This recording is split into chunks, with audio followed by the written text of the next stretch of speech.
जय श्री कृष्ण। स्वागत है आपका इस चैनल में। आज का वीडियो बहुत ही ज़्यादा विशेष रहने वाला है क्योंकि आज के वीडियो में आप जान सकते हो कि आप पिछले जन्म में कौन सा ऐसा काम है जो आप अधूरा छोड़कर आए हो। क्योंकि आज के वीडियो में आपको मैं इसकी जानकारी विस्तार से देने वाली हूँ। आप अपनी कुंडली खोलिए और आपको सिर्फ यह देखना है कि केतु देव आपके कौन से हाउस में है, क्योंकि हम पिछले जन्म में कौन सा कार्य अधूरा छोड़कर आए हैं तो इसकी जानकारी हम केतु ग्रह से जान सकते हैं। वैसे तो जो हमारा बर्थ चार्ट होता है उसका 1st, 5th, 9th हाउस है, यह हमारे सारे राज खोलकर रख देता है। जो भी पिछले जन्म से जो भी एक्टिविटी हम छोड़कर आए हैं, पूर्व जन्म के पुण्य हम लेकर आए हैं या पाप हम लेकर आए हैं और इस जन्म में हम उन्हें पूरा कर रहे हैं। तो सबसे पहले आप अपना लगन देखिए। अगर आपके बर्थ चार्ट में लगन में केतु विराजमान है तो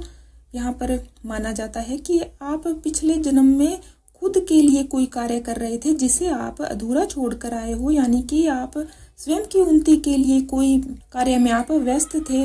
और यह भी हो सकता है कि आप कुछ नया सीख रहे हो, इस दौरान आपकी मृत्यु हो गई है। तो केतु आपके 1st हाउस में है तो आप खुद के प्रति ही कोई कार्य अधूरा छोड़कर आए हो। अब बात करते हैं 2nd हाउस। अगर 2nd हाउस में केतु देव विराजमान है तो यहाँ माना जाता है कि अपने घर परिवार कुटुंब के प्रति कोई आप कार्य कर रहे थे और आपकी वाणी से कुछ बुरा हुआ है। आपकी फैमिली में अपनी फैमिली के लिए आप कुछ धन संचय कर रहे थे और उसे आप अधूरा छोड़कर आए हैं। लेकिन इससे हम यह भी जान सकते हैं कि यह हमारे लिए केतु देवी शुभ है या अशुभ है। अगर आपकी वाणी ठीक ठाक है, आपकी वाणी अच्छी है, आप वाणी से कठोर नहीं हो, आप झूठ नहीं बोलते हैं, तो समझ लो कि केतु देव आपको यहाँ पर बुरे रिजल्ट नहीं देंगे। अगर आपके कोई दांत में प्रॉब्लम है, मसूड़े खराब है, वाणी खराब है, तो समझ सकते हो कि कुटुंब के लिए आप कुछ बुरा करके आए हो। अगर कुटुंब से आपको कुछ परेशानी झेलनी पड़ रही है तो पिछले जन्मों का ही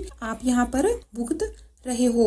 इस जन्म में भी धन की लालसा आपके मन में रहेगी, परिवार की भी चिंता आपके मन में लगी रहेगी। बात करते हैं 3rd हाउस की। तो अगर 3rd हाउस में केतु देव विराजमान है तो यहाँ पर माना जाता है कि भाई बहनों से रिलेटेड कुछ उनका कर्तव्य उनकी, तो ऐसा माना जाता है कि भाई बहनों की जिम्मेदारी आप पर थी और वह जिम्मेदारी आप बीच में ही छोड़कर आ गए हो, यानी कि आपकी मृत्यु हो गई है। हो सकता है कि आप किसी खेल में, किसी लड़ाई युद्ध झगड़े के कारण आपकी मृत्यु हुई है या कुछ ट्रैवलिंग के दौरान भी कुछ आपके साथ अधूरा हुआ है, आपकी मृत्यु हो सकने के यहाँ पर संकेत मिलते हैं। कोई भी कार्य आप अधूरा छोड़कर आए हो और वह कार्य आपको अब इस जन्म में पूरा करना है, यानी भाई बहनों से रिलेटेड कोई भी काम आपको इस जन्म में पूरा करना है। अगर 4th हाउस में केतु देव है तो यहाँ पर कोई माता से रिलेटेड, कोई भूमि से रिलेटेड, भवन से रिलेटेड, वाहन से जुड़ी कोई भी इच्छा आपकी रह गई थी या आप इन सब में बिजी थे और आपकी मृत्यु हो गई है, वह इच्छा आपकी पूरी रह गई है और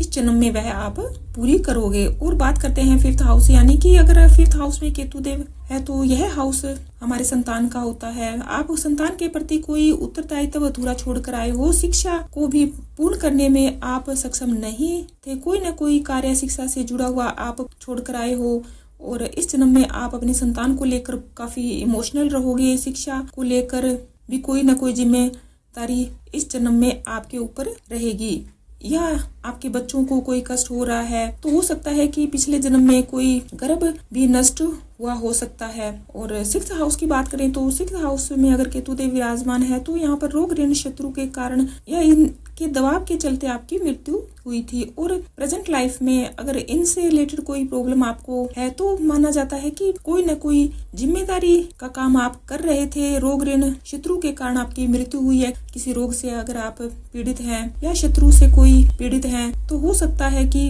कोई आपके ऊपर जिम्मेदारी थी और वह जिम्मेदारी आपने अच्छे से नहीं निभाई थी। और यहाँ पर यह भी देख सकते हैं कि मामा के प्रति कोई कार्य आप अधूरा छोड़कर आए हो तो केतु देव आपके 6th हाउस में है। अगर आप रिलेट कर रहे हो तो कमेंट बॉक्स में आप जरूर बताइए। बाकी के हाउस में नेक्स्ट वीडियो में बताऊंगी।